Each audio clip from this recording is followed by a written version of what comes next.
Chapter number 6 nursery management. तर आपण हा चॅप्टर पाहणार आहोत. पूर्वीचा चॅप्टर पाहिला त्याच्यामध्ये आपण modes of reproduction, natural reproduction, त्याच्यामध्ये सेक्स्युअल, असेक्स्युअल ते कशा प्रकारे फॉलो केलं जातं त्याची माहिती आपण घेतली, किंवा सेक्स्युअलमध्ये काय काय आहे, असेक्स्युअलचे बेनिफिट्स काय आहेत, ज्याला आपण व्हेजिटेटिव्ह रिप्रोडक्शन म्हणतो. तर आता पुढचा चॅप्टर आहे ते नर्सरी मॅनेजमेंट. तर पहिल्यांदा आपल्याला नर्सरी म्हणजे काय ते माहीत करून घ्यायचं. What is meant by or the definition of the nursery. Nursery is a place where plants are propagated and grown to a desired age for transplanting in the main fields or for sale. जे nursery हे असं ठिकाण आहे जिथं आपण रोपं किंवा plants propagate करतो आणि डिझायर्ड एजपर्यंत त्यांना वाढवतो आणि दुसरीकडे नेऊन ट्रान्सप्लांट करतो किंवा त्याचा विक्री करतो. अजून दुसरी व्याख्या करता येईल, nursery is a place where the young plants are raised and taken care up until they are reach the right size for transplant. तर नर्सरी असं प्लेस आहे की जिथं आपण छोटी रोपं उभा करतो आणि त्यांची पूर्णतः काळजी घेतो आणि ते ट्रान्सप्लांटिंगच्या वयाची झाली किंवा विशिष्ट एजची झाली की आपण त्यांना ट्रान्सप्लांटिंग करतो किंवा पुनर्लागन करतो. अशा ठिकाणाला आपण नर्सरी म्हणतो. आपल्याला हा सगळ्यांना हा शब्द माहीत आहे, नर्सरी म्हणजे काय. तर इथं आपण नर्सरी मॅनेजमेंट शिकताना आपण इथं आपला व्ह्यू असा असणार आहे की नर्सरी कशा प्रकारे असली पाहिजे, नर्सरी कुठल्या प्रकारची असते. तर ते आपल्याला थोडक्यात माहीत आहे. फुलांच्या नर्सऱ्या माहीत आहेत, फळांच्या झाडांच्या नर्सरी माहीत आहेत. तर आपल्याला रिटेल इंडस्ट्री किंवा रिटेल नर्सरीचं जर सेल करायचं असेल तर आपल्याला त्याच्याबद्दलची माहिती व्हावी म्हणून हा टॉपिक आपल्या सिलेबसमध्ये ॲड केला आहे. So it include the retail nurseries which sell their plants to general public. General public म्हणजे लोकांना रोपं मिळावेत रिटेल दराने किंवा साध्या दराने. While the wholesale nurseries which sell the plants only to a business such as other nurseries and to commercial gardens and private nurseries which supply the need of institutions or private estates. तर retail nursery म्हणजे किरकोळ विक्री किंवा किरकोळ प्रमाणात विक्री करणाऱ्या nursery. त्या जनरल पब्लिकला म्हणजे सर्वसामान्याला त्या उपलब्ध असतात. परंतु ज्या होलसेल नर्सरीज आहेत म्हणजे ज्यांचं रोपवाटिका मोठ्या प्रमाणात, त्या मोठ्या प्रमाणात रोप निर्माण करतात आणि तो मोठा बिझनेस म्हणून करतात आणि ते रोपं कुणाला प्रोव्हाइड करतात किंवा सेल करतात तर दुसऱ्या नर्सरीला किंवा कमर्शियल गार्डन्स आहेत किंवा व्यावसायिक तत्वावर चालवणाऱ्या गार्डन्स आहेत, प्रायव्हेट नर्सरी आहेत, ज्या खाजगी नर्सरी आहेत, किंवा इन्स्टिट्यूशन्स म्हणजे मोठमोठ्या संस्था, विद्यापीठं किंवा कृषीमधल्या संस्था किंवा प्रायव्हेट इस्टेट, उदाहरणार्थ वेगवेगळ्या प्रकारच्या हाऊसिंग सोसायटी असतील किंवा वेगवेगळ्या प्रकारचे इन्स्टिट्यूशन किंवा गृहनिर्माण संस्था असतील, त्यांना ह्या रोपं पुरवठा करतात.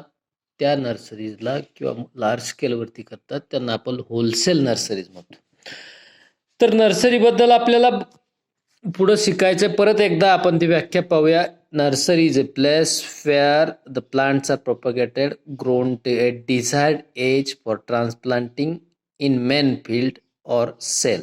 जे नर्सरी हे असं ठिकाण आहे जिथं रोपं किंवा प्लांट्स तयार केले जातात, प्रोपगेट केले जातात आणि ते डिझायर्ड एज किंवा विशिष्ट वय झाल्यानंतर ते ट्रान्सप्लांटिंग मेन फील्डमध्ये किंवा सेलसाठी तयार असतात. असं ठिकाण म्हणजे नर्सरी. जे आपल्या सर्वांना हा शब्द माहीत आहे नर्सरी, परंतु त्याची व्याख्या करणं महत्त्वाचं. दुसरी व्याख्या अजून एकदा आपण एक्सप्लेन करूया. A nursery is a place where young plants are raised and taken care of until they reach the right size for transplanting.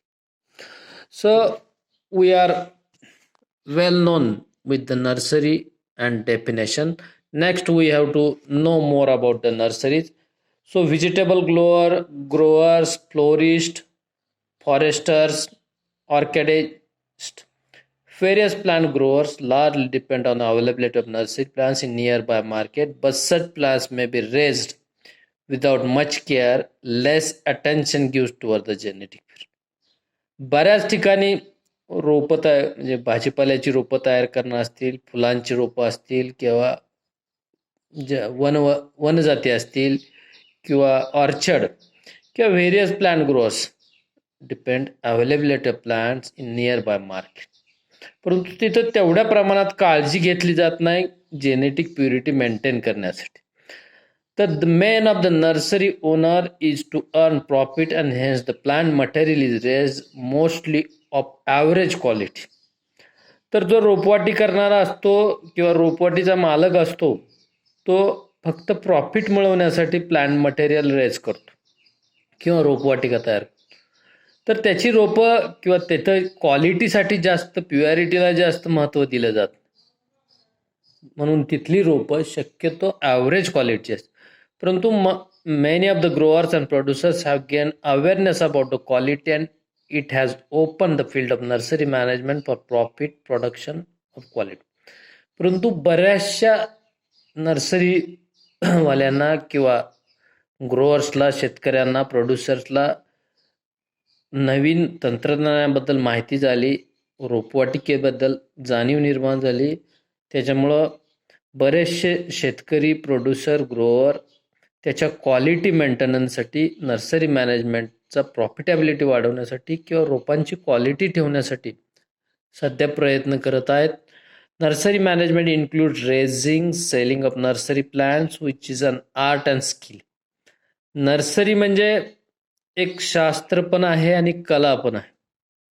ती कला शिकणं म्हणजे नुसतं रोपं तयार करणं आणि विक्री नाही, तर त्याच्यातलं स्किल आणि आर्ट म्हणजे कला, स्किल म्हणजे कौशल्य, या दोन्ही गोष्टी माहीत होणं नर्सरी मॅनेजमेंट करताना आवश्यक आहे.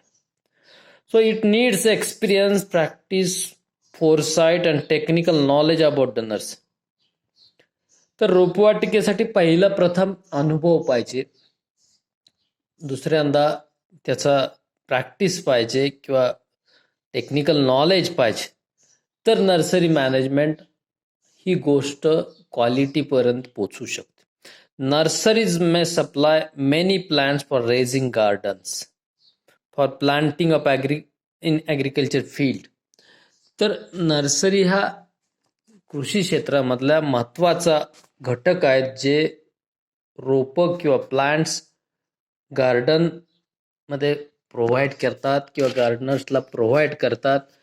फॉरेस्ट पर्पज असेल किंवा ॲग्रिकल्चर पर्पज असेल किंवा कन्झर्वेशन बायोलॉजी असेल, म्हणजे जैवविविधतेसाठी सुद्धा नर्सरीमधून रोपं प्रोव्हाइड केली जाऊ शकतात. म्हणजे एकच क्षेत्र नाही की जिथं फक्त ॲग्रिकल्चर आहे. ॲग्रिकल्चरचं पण आहे, फॉरेस्ट पर्पज पण आहे, कमर्शियल किंवा आपण त्याला कॉन्झर्वेशनल बायोलॉजी म्हणतो किंवा त्याला जैवविविधता, ह्याच्यासाठी सुद्धा रोपं नर्सरीतून प्रोव्हाइड केली जातात, पुरवली जातात.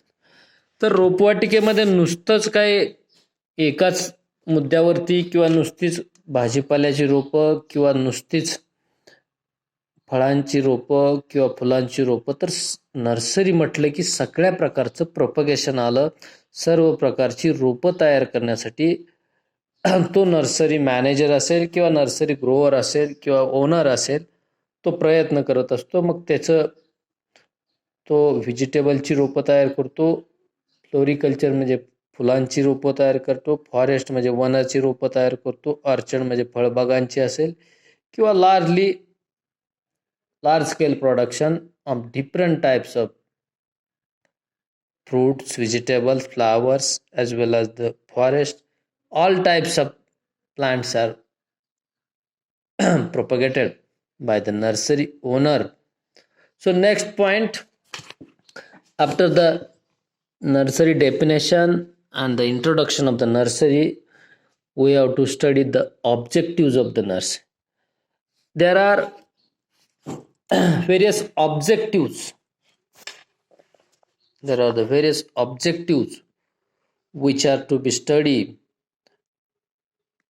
त्याला आपण मराठीमध्ये ऑब्जेक्टिव्ह म्हणजे उद्दिष्ट म्हणतो. रोपवाटिका का उभारायची, रोपवाटिकाच्या मागचे काय उद्देश आहे आपले, किंवा रोपवाटिकाचं उद्दिष्ट काय असावं हे आपणाला माहीत असणं.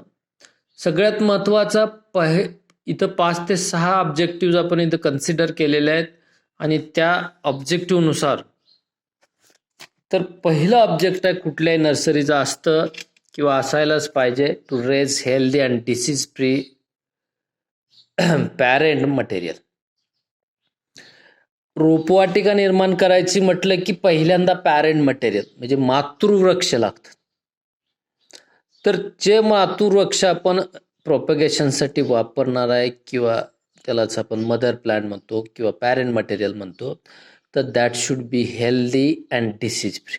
कुठल्याही नर्सरीमध्ये जे रोप निर्मितीसाठी वापरलं जाणारं पॅरेंट मटेरियल आहे किंवा त्याला मातृवृक्ष म्हणतो आपण, ते रोग आणि कीड मुक्त असावं किंवा ते निरोगी असावं, हे प्रथम ऑब्जेक्टिव्ह आपला अपेक्षित आहे. So to raise healthy and disease free parent material which is free from pests and diseases.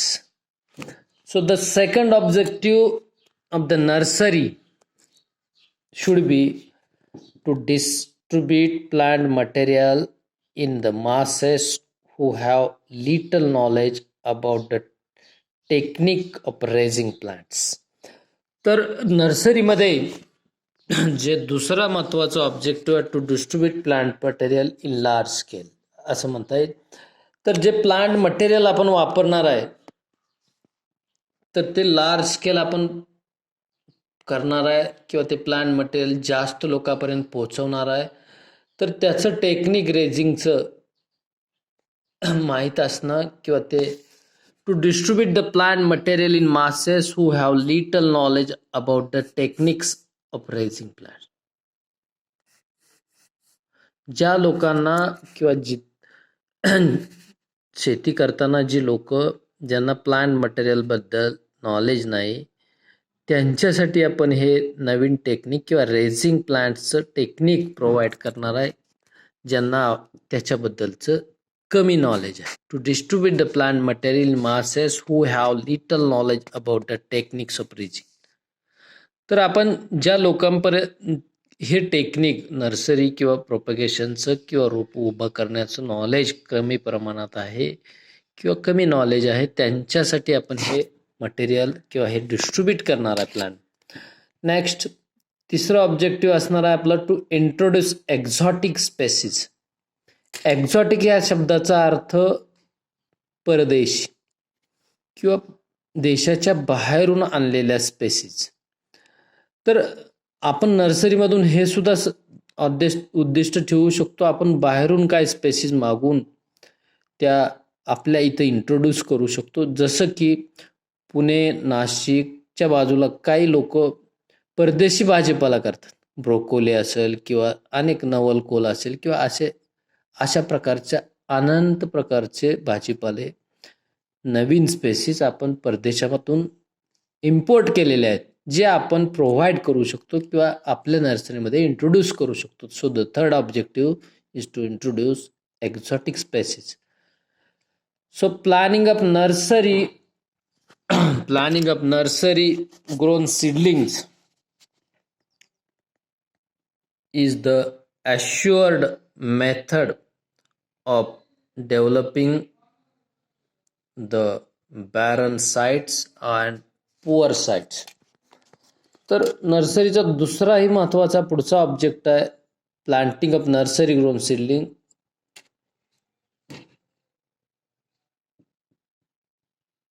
Planting of nursery grown seedling is the assured method of developing and poor and barren sites. तर नर्सरीचं पुढचं महत्त्वाचं उद्दिष्ट आहे की ज्याच्यामध्ये ही सगळ्यात best method आहे, जी नर्सरीमध्ये ग्रो केलेले सीडलिंग आहेत, that are use to grow in barren and poor sites, किंवा ज्या पडीक जमिनी आहेत किंवा पडीक ठिकाणं आहेत, पुअर अँड बॅरन साइट्स, जिथं आपण नर्सरीमध्ये ग्रो केलेली सीडलिंग्स ग्रो केली तर ही प्लांटिंगसाठी बेस्ट मेथड असू शकते. म्हणजे ज्या पडीक जमिनी आहेत किंवा वाहित नसलेल्या, वापरात नसलेल्या जमिनी आहेत, त्यांचा वापर आपण नर्सरी सीडलिंग किंवा नर्सरीमध्ये जे ग्रो केलेले आहेत रोपं, त्याचा वापर करून आपण त्या साईट्स डेव्हलप करू शकतो. हे सुद्धा आपलं महत्त्वाचं उद्देश असणार आहे. Planting of nursery grown seedlings in the poor and baron lands is the assured method of developing this sites. तर नर्सरीमध्ये जी रोपं तयार केली जातात ती आपण ज्या पडीक किंवा वाहित नसलेल्या जमिनी लागवडीखाली आणू शकतो, हे सुद्धा आपलं उद्देश आहे. पुढचं ऑब्जेक्टिव्ह आहे, शेवटचा ऑब्जेक्टिव्ह आहे रिप्लेसमेंट ऑफ कॉज्युअलिटीज. कॉज्युअलिटीज म्हणजे जी झाडं जुनी झालेली आहेत किंवा ज्या झाडामध्ये उत्पादकता राहिलेली नाही किंवा त्याच्यापासून आपल्याला काही रिझल्ट्स मिळत नसतील, आउटपुट मिळत नसेल, तर अशी ओल्ड ट्रीज म्हणता येईल त्याला, कॉज्युअलिटीज, किंवा जी खराब झालेले वृक्ष आहेत किंवा डेड म्हणता येईल त्याला, किंवा काही झाडाच्या फांद्या मोडलेल्या असतात, काही झाडाचे साली खराब झालेले असतात, तर त्याला आपण डेड ट्री म्हणता येईल. तर त्यांचं रिप्लेसमेंट ऑफ कॉज्युअलिटीज और replacement of the dead trees is the fifth objective of nursery management. So the nursery management is very important aspects in the agriculture science and technology. So we have to study or revise the objectives of nursery. First objective, to raise the healthy and disease free seedling. पहिला उद्देश आहे आपलं निरोगी आणि रोगमुक्त रोपं तयार करणे. To distribute plant material in large scale. जे आपलं प्लांट मटेरियल आहे किंवा नर्सरीमध्ये तयार केलं जाणारी रोपं आहेत ती आपल्याला मोठ्या प्रमाणात किंवा बऱ्याचशा लोकांपर्यंत पोचवायची, ज्यांना त्या नर्सरीचं तेवढ्या प्रमाणात स्किल नाही, नॉलेज नाही, अशा लोकांपर्यंत आपल्याला जास्तीत जास्त प्रमाणात प्लांट मटेरियल पोचवायचं. Number 3, to introduce exotic species.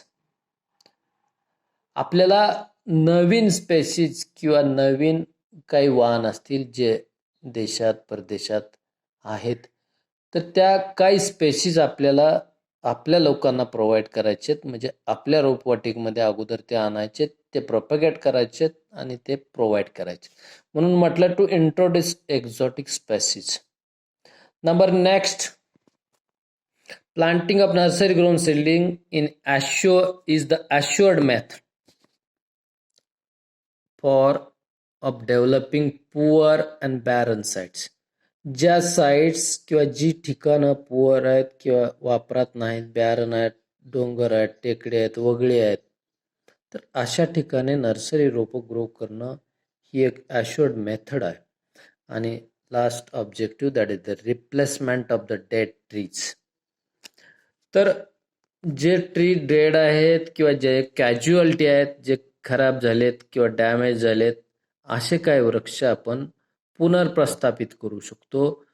हे आपल्याला नर्सरी मॅनेजमेंट किंवा नर्सरीमुळं शक्य होऊ शकतो. These are the 5 objective of nursery management that we have studied. तर आपण हे 6 ऑब्जेक्टिव्ह पाहिले. आता पुढचं आपल्याला काय डेफिनेशन आणि ऑब्जेक्टिव्ह पाहिले. पुढं आपण काय रिमेंबर दिस म्हणून पॉईंट आहे, त्या पॉईंटवरती थोडंसं फोकस करूया. ह्या पॉईंटमध्ये काय म्हटलंय, in general the plant reproduce to maintain their identity, which is law of nature, but the nurseryman multiply plant material for earning money, as though plants have the following uses: food material like fruits, vegetables, cereals, roots, rubbers, bulb, fibers, jute, flax, cotton, fuel, timber, medicines, beautification and land, soil covering to check, avoid, minimize erosion, improving the ecological balance. तर आपण ह्या रोपवाटिकेच्या मालकाचा, ओनरचा एकच उद्देश असतो रोपं तयार करायची आणि विकायची, तो मनी अर्न करून. परंतु ह्या रोपांचा किंवा ह्या रोपवाटिकेचा अनेक गोष्टीसाठी उपयोग होऊ शकतो. मग फूड मटेरियल म्हणून फ्रुट्स असतील, व्हेजिटेबल्स असतील, आपल्याला मिळणारे फायबर्स असतील, मग त्याच्यामध्ये कॉटन असेल, ज्यूट असेल, किंवा फ्युअल म्हणून काही वृक्षापासून आपल्याला फर्निचर मिळेल किंवा जळू लाकड मिळेल. काही प्लांट्सपासून आपल्याला मेडिसिन्स मिळतील. काही प्लांट्स आपल्याला आपल्या सभोवतालच्या वातावरणात ब्युटिफिकेशन करतील किंवा लँडस्केपिंग करण्यासाठी उपयुक्त असू शकतील. काही प्लांट्स असे पण आहेत की जे सॉईल कव्हर किंवा सॉईल इरोजन थांबवण्यासाठी मदत करतात, म्हणून ते निसर्गात फार उपयुक्त आहेत. आणि काही प्लांट्स निसर्गामध्ये ऑक्सिजन इव्हॉल्व करतात किंवा सोडतात, त्यामुळं निसर्गाचा बॅलन्स किंवा समतोल राखण्याचं सुद्धा ते काम करतात. म्हणून नर्सरी हा पॉईंट किंवा नर्सरी मॅनेजमेंट हा मुद्दा फार महत्त्वाचा आहे. नुसतं नर्सरी म्हणजे रोप तयार करणे एवढा उद्देश नाही आहे. तर नर्सरीपासून आपल्याला बरेचसे बेनिफिट्स मिळू शकतात. तर त्यातला पहिला इम्पॉर्टन्स आपण पाहणार आहोत किंवा पुढचा पॉईंट आपण पाहणार आहोत, the importance of the nursery. Importance of nursery or establishment of nursery has the following advantages. नर्सरीला किंवा नर्सरी उभा करणं किंवा रोपवाटिका उभा करणं याला काही महत्त्व आहे. कुठली नर्सरी उभा केल्यानंतर काय फायदे होऊ शकतात किंवा नर्सरी मॅनेजमेंट केल्यामुळं establishment of nurseries is important for following advantages. तर काय ॲडव्हान्टेजेस आहेत जे नर्सरीपासून त्या नर्सरी ओनरला असेल किंवा नर्सरी रिप्रोड्युसर असेल त्याला महत्त्व आहे. त्यातलं पहिलं महत्त्व आहे, पहिला इम्पॉर्टन्स आहे प्युरिटी. प्युरिटी म्हणजे प्युअर, ज्याला आपण प्युअर हा शब्द वापरतो. प्युअर म्हणजे 100% true to type material. So purity of the plant in respect of species and varieties important. कुठलंही प्लांटिंग मटेरियल हे प्युअर असावं, त्या व्हरायटी किंवा त्या स्पेसीजचे कॅरेक्टर्स ते इंटरप्रिट करत असावं. So that plant material is very important. Purity of plant in respect of species variety is very important.